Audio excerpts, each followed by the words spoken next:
Hoy te voy a contar la verdad sobre el Print on Demand y te voy a decir las cosas que no tienes que hacer si vas a empezar con este modelo de negocio. Hace unos meses decidí abrir mi propia marca de ropa siguiendo el modelo de Print on Demand y me puse con ello al 100%, incluso pedí muestras como la que os voy a enseñar luego para ver cuál era la calidad del producto. Pero claro, me encontré con varios problemas que debes saber si quieres empezar con esto. El primero de todos, y el que nadie te cuenta, es que si quieres tener diseños originales vas a tener que utilizar herramientas profesionales como por ejemplo Adobe Illustrator. ¿Qué ocurre? Que yo no tenía ni idea de utilizar esta herramienta, pero gracias a YouTube, donde lo tenemos todo, pues empecé a ver contenido relacionado con esta herramienta de Adobe Illustrator. Me vi cursos, me vi tutoriales y en menos de 2 o 3 días ya sabía crear mis primeros diseños, que por mi poca experiencia la verdad que estaban bastante decentes. Os voy a enseñar algunos para que vosotros mismos opinéis. Este de aquí fue uno de mis primeros diseños que hice. Sé que es súper básico, pero para mí ya era una victoria. El segundo diseño que hice también es este de por aquí, que si sabes un poco también es muy sencillo de hacer, pero a mí me gustaba bastante. Otro de los diseños que creé es este de por aquí, que combinaba el primer diseño que creé con el frontal de un coche que me gusta mucho. Luego ya empecé a atreverme con diseños que tenía en mente y creé este de por aquí, y que es el definitivo de una de las prendas que vais a ver luego. Puede parecer bastante sencillo, pero me costó muchísimo hacer, sobre todo conseguir estos números que estáis viendo aquí. Luego probé con otros diseños como este corazón que estáis viendo aquí, que también para mí está bastante bien por la poca experiencia que tenía. Luego este otro diseño de por aquí que me gustaba bastante, pero al final no se lanzó. Esta frase de por aquí que también las creé y las modifiqué un poco. Y por último estos dos diseños, tanto este de aquí y este de aquí. Todos estos diseños los conseguí hacer en 1 o 2 semanas. No sé vosotros qué opináis sobre los diseños, pero para mí estaban bastante bien. Una vez ya tenía mis diseños creados, tenía que decidir qué empresa utilizar para seguir el modelo de Print on Demand. Hay dos empresas muy famosas, una de ellas es Printful y otra es Printify. A mi parecer os recomiendo muchísimo utilizar Printful si vais a seguir este modelo de negocio, porque al final fue la que utilicé para mi marca de ropa, y también es cierto que es muy sencilla de utilizar y de conectar los productos a tu tienda online. Esto de la tienda online es otra de las cosas que nunca os cuentan y que debéis saber, y es que para poder tener una web con un buen diseño y que esté bien estructurada, teniendo en cuenta que eres principiante y sin tener conocimientos, pues debes saber que vas a tener que pagar. ¿Cuánto tienes que pagar? Bueno, pues va a depender mucho de la empresa que vayas a escoger para tu página web. En mi caso utilicé Shopify. ¿Por qué utilicé Shopify? Bueno, pues aparte de que es la más famosa,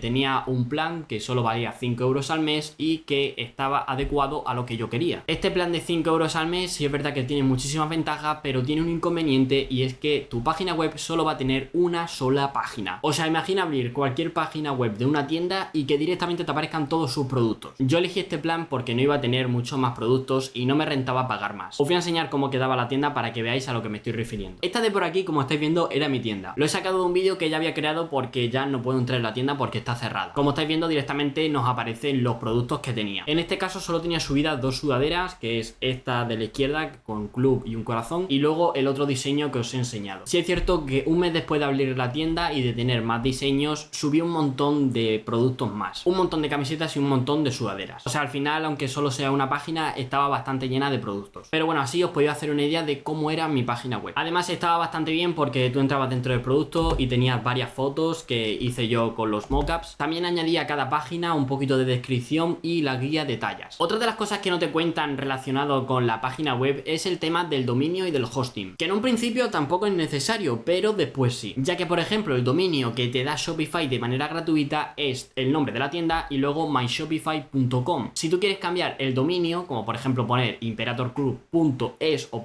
.com, pues vas a tener que pagar por él, y dependiendo de cómo sea tu dominio, pues vas a tener que pagar más o menos. Al igual pasa con el hosting, al final vas a tener que pagarlo si vas a seguir con la tienda. Sí es cierto que ya existen paquetes que te venden ambas cosas y están por un precio bastante bueno, pero lo tienes que tener en cuenta si vas a crear tu página web. Ahora ya lo que me quedaba, y que os recomiendo muchísimo hacer si vais a seguir este modelo de negocio, es pedir una muestra para ver que la calidad del producto que voy a vender es bueno. Yo lo pedí a través de Printful, que tiene una opción para pedir una muestra, y nada, en unos pocos de días me llegó a casa y os la voy a enseñar. En este caso es esta sudadera que estáis viendo aquí. Detrás tiene este diseño que es uno de los diseños que os he enseñado anteriormente. Lo único que hice es añadirle esto que estáis viendo por aquí abajo. La verdad que la sudadera está bastante bien, tampoco se puede pedir mucho más, pero sí es cierto que la calidad de la costura y de la impresión de atrás tampoco es que sea muy buena, pero aún así está bastante bien teniendo en cuenta lo siguiente: la muestra es bastante cara, me costó 50 euros pedirla y que me lo envían a casa, y este precio es el más barato, ya que esta sudadera es la más barata que hay en Printful. Aún así está bastante bien, tampoco puedo pedir mucho más. Ya lo teníamos todo, ya tenía la página web, los diseños, he visto que la calidad es buena, ya solo faltaba abrir la tienda. Ahora viene la parte fundamental del vídeo. Te voy a decir los errores que cometí yo y que tú no tienes que cometer si vas a empezar con este modelo de negocio. Abrí la tienda comunicándolo por todas partes, por todas mis redes sociales, que en aquel momento eran 3. También puse enlaces de la tienda por todas partes para que la gente entrase directamente. ¿Cuál fue el resultado después de más de 3 meses abierta la tienda? Pues 0 ventas. Sí es cierto que entró muchísima gente en la web. Incluso hubo un pequeño porcentaje que llegaron a la pasarela de pago, pero no compraban. No obtuve ninguna venta en 3 meses. Y creo que fue por los siguientes motivos. Muy atento. El primero de todo, la web. Y es que no le dediqué el suficiente tiempo. Era una web bastante básica, como habéis visto. Y es que creo que cuando entramos en una tienda online, si tenemos una portada que esté bien hecha, con sus categorías, con algunos productos, pues va a hacer que nuestra experiencia a la hora de comprar sea mucho más buena. Pero claro, mi web era directamente el producto y eso pues a la gente lógicamente no le gustaría. También deciros que todo esto era parte de un pequeño experimento y pruebas que quería realizar para ver cuáles eran los resultados y sacar contenido a partir de ahí. Aún así cometí muchos más errores, como por ejemplo no promocionar más mi tienda por las redes sociales, ya que en 3 meses solo hice 2 vídeos para YouTube, unos 4 TikToks y 2 posts para Instagram. Esto es bastante poco para 3 meses, ya que si por ejemplo hubiese creado un TikTok que sea especial para la marca y lo hubiese llenado de contenido, pues seguramente la página web hubiese tenido mucho más tráfico y el porcentaje de que alguien compre hubiese sido mucho mayor. Pero yo no hice nada de esto. Así que otra cosa que te recomiendo es que exprimas al máximo las redes, ya que es publicidad gratuita. Tú simplemente crea contenido de tu producto y súbelo a las distintas plataformas. Ahora mismo te diría que TikTok es una de las mejores, ya que podemos obtener muchísimo tráfico en poco tiempo. Pero si no te gusta grabar, pues puedes tirar por Instagram. Pero en definitiva tienes que aprovechar las redes para obtener el mayor tráfico posible. Por último, otra de las cosas que ha hecho que este pequeño proyecto fracase es el hecho de no esperar, ya que la mayoría de veces lógicamente no voy a vender ni en el primer mes ni en el segundo. Es algo mucho más complicado. Igualmente repito, yo solamente quería probar y ver cuáles eran los resultados. Pero aún así, si os voy a meter en esto, ya os digo que tenéis que ser súper pacientes. Olvidaros de haceros ricos de la noche a la mañana, ¿por qué no? Lo que sí te recomiendo muchísimo es ir creando poco a poco un vínculo y un mensaje para el público, ya que esto es algo fundamental para una marca y para la gente que va enfocado tu producto. Este vínculo lo puedes hacer a través de las redes o incluso, aunque esté ya visto, puedes crear un podcast o un canal de YouTube. Tenéis muchísimas formas actualmente. Yo en mi caso, mi marca no tenía ningún significado. Sí es cierto que me enfoqué un poco en los clubs privados, donde entraba un porcentaje muy pequeño de personas y era bastante exclusivo. Pero vaya, aún así el mensaje no estaba definido. Yo mi ropa lo veía como merchandising del canal y de mi marca personal. Aún así creo que he aprendido muchísimo y aunque haya perdido dinero, creo que el aprendizaje vale muchísimo más. Además me quedo con la experiencia de saber que si en algún momento quiero crear un diseño, pues ya tengo la base. O si algún día quiero crear prendas, pues ya sabré hacerlas. También me quedo con la muestra que pedí, que para mí me gusta muchísimo y me la pongo casi siempre. Haya salido mal o bien el proyecto, siempre hay que sacarle el lado bueno. Ahora te toca a ti tener en cuenta y aplicar lo que te he dicho en este vídeo, ya que quiero que lo que me ha pasado a mí, a ti no te pase. Igualmente, si tienes dudas sobre este modelo de negocio del Print on Demand, puedes dejar tus dudas en los comentarios, ya que te estaré leyendo y te estaré ayudando. Así que espero que hayas apreciado muchísimo este vídeo. Y por cierto, si no estás suscrito, quiero que sepas que subo cada semana un montón de contenido relacionado con formas de ganar dinero por internet. Dicho esto, nos vemos en la próxima.